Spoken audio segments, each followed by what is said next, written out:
Hello everybody, welcome back. This is Stefan playing Stellaris. Today we're gonna start a new project for a new series. So part of the reason is that my other series is nearly complete, and the other is that I've decided to go for a very slightly different playstyle. So instead of playing wide, we're gonna play tall. T-A-L-L. The Admirable Lithium League is the way to go. So I'm gonna cover all the traits and ethics, and then explain why that is.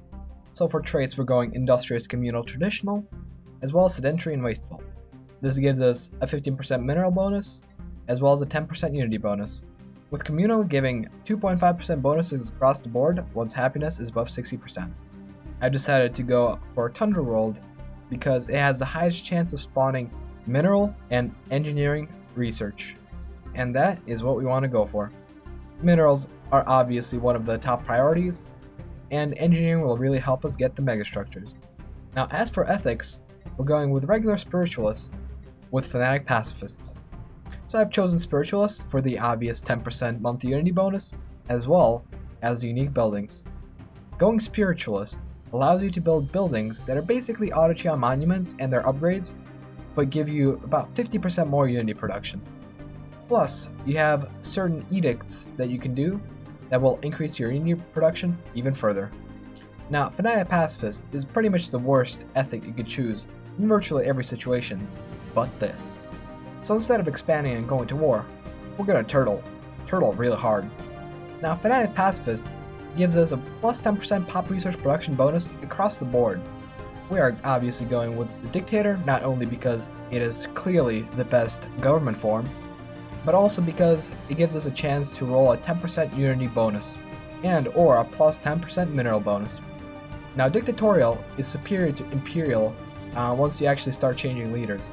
Now with Imperial you have a very set leader that will come next. With Dictatorial though, you have a choice of 4. And with a choice of 4, there's a higher probability that you can choose one that gives you extra unity or extra minerals. Now obviously we're going to go for mining guilds to increase our mineral production even further. And Agrarian Idyll. Now Agrarian Idyll is very interesting. It gives us an extra 1 unity.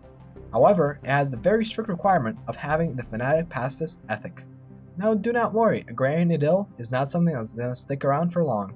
As well as Fanatic Pacifist, they will probably not survive past the 1st century. The reason for Agrarian Idyll is for the obvious 1 unity. Having 1 extra unity per farm is much more powerful in the early game than you might think. It allows us to rush traditions very quickly without having to resort to strongholds, which consume energy at an astonishing rate. And now for strategy. Basically, we want to go for unity as much as possible, and minerals comes second. Unity is obviously used to research megastructures. This is with the Utopia expansion enabled, and having minerals allows us to actually build those megastructures. Basically, going tall is going megastructure. There's no way around it. You're either going megastructure or you're going broke. Now, of course, the third aspect of this is research, because we cannot actually get the habitat technology, for instance, without having 3rd tier starports. And to have 3rd tier starports, you need to have a decent amount of engineering research, which is where the world plays in. Obviously, we really do want to get the actual megastructures, like the ring worlds. However, having research habitats will really help us out with that. And that's going to be no problem after year 100. So this way, by going tall, we capitalize on the 2 things that we have an advantage over the AI in. We have an advantage in unity, because we don't expand as much, and we have an advantage in research, also because we don't expand as much. Now, anyone can go for a research rush, but only we can go for a unity rush. And once we get our ring worlds, things are going to really change. However, we really must get to that point. And this is what this is all about. Really, we will have one once we reach our first ring world. Because once we have a ring world, we have absolutely massive mineral production. Mineral production is transferable into absolutely anything. Energy, research, you name it. It cannot, however, be transferred into Unity. And that is what we're all focused on. Unity will bring us everything, but very few things can give us Unity. So, that's our focus. Now as for our galaxy, I am playing with slightly tweaked settings.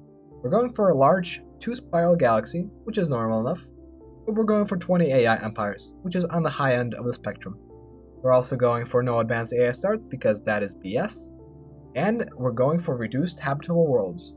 Now there's really only one reason why I'm turning down habitable worlds, and that is micromanaging planets.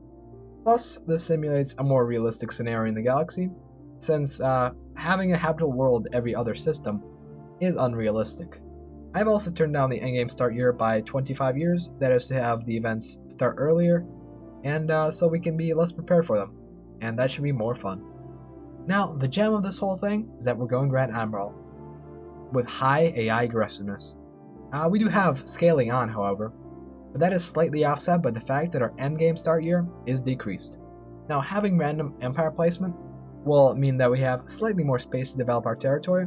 However, you can have about a similar amount of space with clusters. It all depends on your luck. Obviously, I don't want to be trapped between 5 empires, and so I'm going random.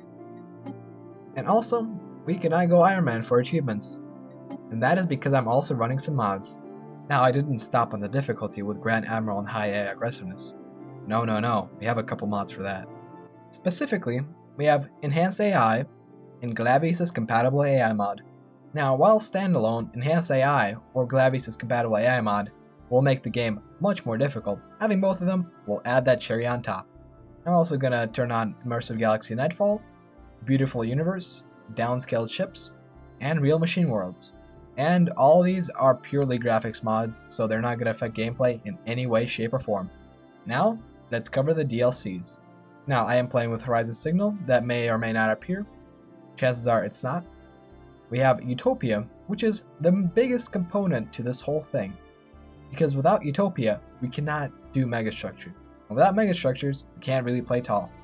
We also have a couple story packs. We have Distant Stars that just came out and is supposed to make more anomalies happen. And I always love more anomalies, that adds the flavor to the game. And Leviathans adds a bunch of Guardians, and Guardians are fun. Then we also have Synthetic Dawn. Synthetic Dawn will allow some robotic empires to spawn. We're not playing as a robotic empire ourselves, but from experience, Synthetic Dawn is indeed worth it. I am playing without Apocalypse though, and that's because I don't think it's worth it. Plus, it's not really gonna take away or help us in any way, shape, or form. And so, let's get started. The Admirable Lithium League. Let's roll out. This may or may not be the actual place that we start our series. Hopefully it is. Hopefully we can do this first try. Now, if you enjoyed the concept, please leave a like. And if you want to see how the series pans out, please subscribe, because I will be posting the first episode very shortly. So I hope to see you guys in the next episode, at the start of the new series. Bye bye.